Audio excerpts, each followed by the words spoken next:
Ladies and gentlemen, welcome back to Gaming with me, Tony Mo, and it's time to discuss my favorite FPS of the last generation, and that is going to have to be Half-Life 2, and of course Episode 1 and Episode 2. I'm going to tie them all into one big bundle of joy. Now, when I finally experienced the series as a whole, it was on the Orange Box, which released on the Xbox 360 back in 2007. But my love, my passion for Half-Life goes farther back than that. It actually starts with the original Half-Life, which I played back in 1998 when it released at a friend's house, a rather wealthy friend. I have to admit, his dad owned a construction company, and he had a gaming PC before I even knew what the hell a gaming PC was. And he had told me that he had purchased this game. There was this game that they were given, recommended to purchase when they picked up their PC. He said, you should come over and check it out. You know, at the time I was into console games. I'd been a gamer my entire life at that point, 8 years old, the ripe age of 8. And he knew that I understood how games worked, and he couldn't even get past the first level. He said, I don't even know what to do. You know, it starts off, and then you're just like walking around, I don't know what to do. So I went over, myself and my two friends, then we sat down, huddled around his computer in his basement, and I ended up playing the game over a 2-day period at his house. We beat the entire thing. They sat by, watched me play the entire game, and it was an extremely memorable experience, and it was my first real taste of PC gaming. I remember just being so enamored with it, just like, this is amazing. This is like, what is this? There's these characters, this story. What is this world? I hadn't really experienced anything like that before. You know, coming from playing a lot of console games, it just felt so fresh and so exciting and so different. And it was really my first big taste of sci-fi in gaming as well. You know, I had watched film and read some books, but I was only 8 years old at that time. So this was something that definitely ignited my passion for science fiction. Half-Life was definitely a really big part of that. But finally, Half-Life 2 would eventually release, and I wouldn't be able to play the game on PC. When I finally got my hands on it, it was when it was ported to the original Xbox. I then sat down and I think I just completely, cracked out, I guess, so to speak, and played the game in about a day. I don't even know how many hours it took me, but I was just so absorbed in the world of Half-Life at that point. Half-Life 2 was such an emotional experience. It was such an assault on the senses for me. It was a staggering and wonderful experience, and I just wanted more of it. I wanted more. I wanted to continue to play the game. And I remember at the time playing it, I was kind of afraid. The game invoked a lot of emotion in me, as I said. Probably one of the most memorable moments of Half-Life 2, though, is the coast section. Basically, you're Gordon Freeman. The game did such a great job of making you feel that you were the main character. He never talked, Gordon never talked, and you took on this role. And the way people spoke to you, the way the dialogue was written, just every little aspect of the game really helped you feel like, yes, I'm Gordon Freeman. This is my story. I'm playing my story. And one of the best moments in Half-Life 2 was the coast section. Essentially, you had to reach Alex Vance, a character that obviously becomes very important in the Half-Life universe, in the Half-Life world. And so they give you this buggy, and you head out on the coast, and you're fighting all these antlions. And you felt so alone. It was really the last and the first time that I felt genuinely alone in a game. I just remember sitting down, popping on my headphones, and I would just absorb myself in Half-Life 2 and become so emotionally attached to the game that I had to finish it. I had to finish it as quickly as possible.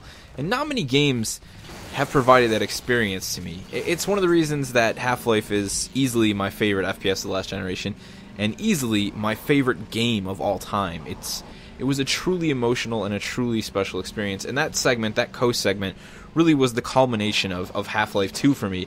There was just something so special about it. A lot of people probably didn't play it and feel the same way, but I think that's what makes games so special, is that everybody interprets them in their own manner. And for me, the coast section in Half-Life 2 was the perfect example of how to make a player just feel like the weight of the world is on their shoulders. They're alone, they need to survive, they need to get from point A to point B without really knowing what is going to happen after that. Half-Life 2, I didn't know what I was going to do. I didn't know what was going to happen. I just knew I needed to get to Alex Vance, and that I probably needed to save the world at some point, and all I had was a crowbar, a gravity gun, and a pair of badass-looking glasses.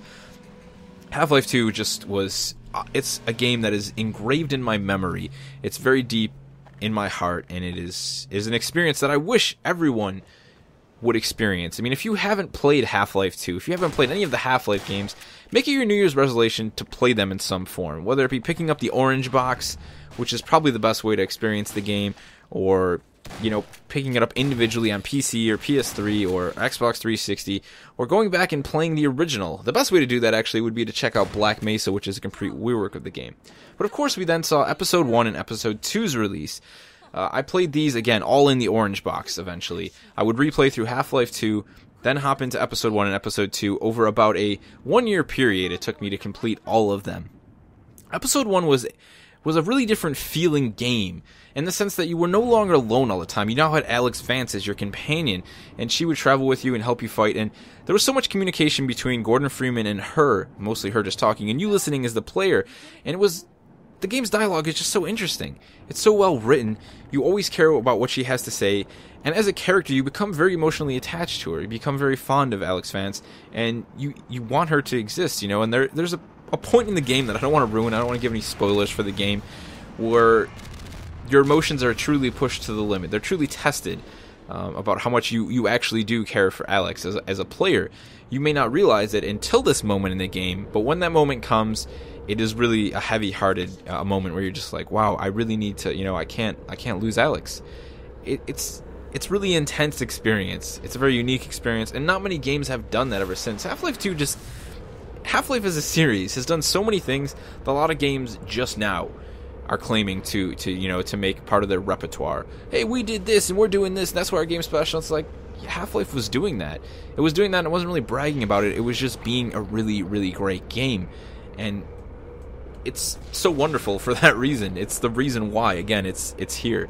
It's here in this video. It's why it's my favorite FPS of all time, and again, my favorite game of all time.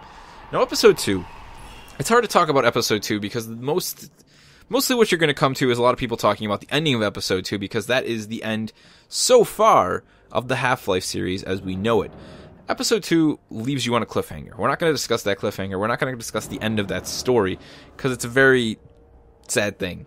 It's why people actually legitimately get angry. It's why there are people who picket outside of the Valve office, just demanding that we know whether or not Half-Life 3 or Half-Life Episode 3 even exists. That is really the key thing, whether or not it exists. It's not when it's going to come out, it's if it's going to come out. Imagine reading a book. It's a book, there's 2 books in the series that you know of, okay? This writer, they made 2 books, and you start reading them without the knowledge that the second book is just going to abruptly end, and you become completely absorbed in the world, and the characters, and the universe, and you're so emotionally involved, and then all of a sudden you get to the end of the second book, and it just ends. It just ends.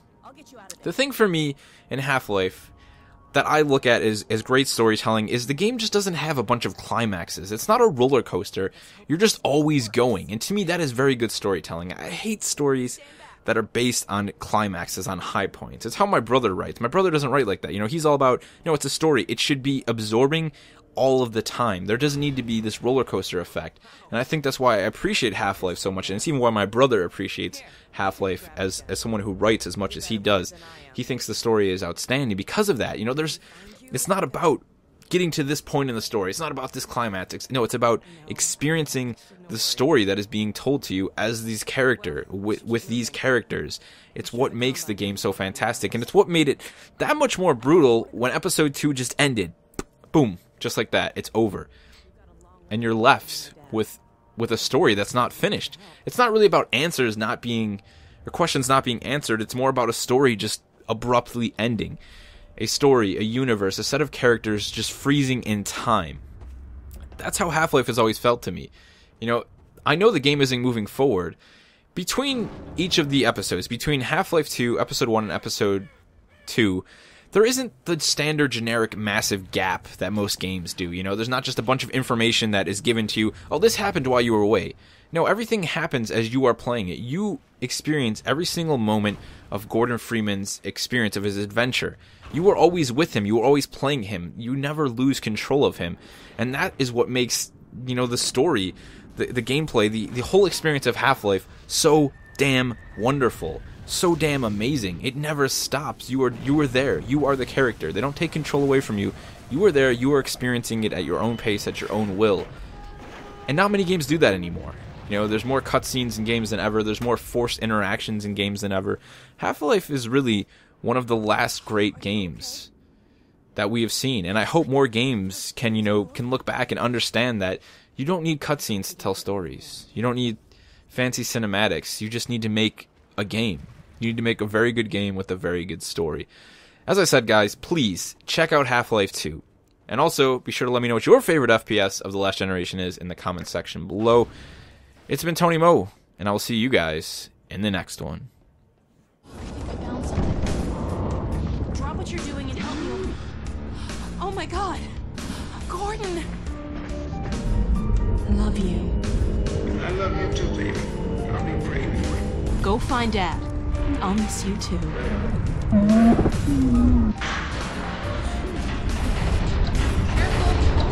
The process is accelerating toward a dark energy flare. What the hell?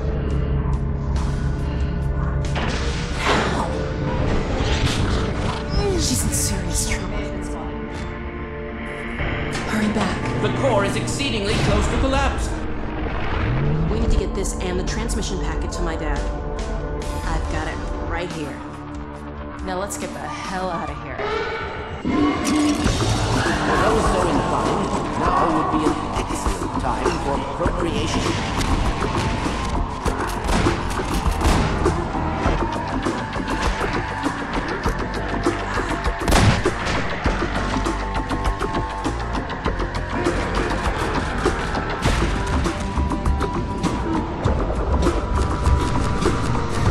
You two have to get out of the city. The citadel could blow at any moment. Oh my god, the transmission's going out. They'll have it on the other side soon.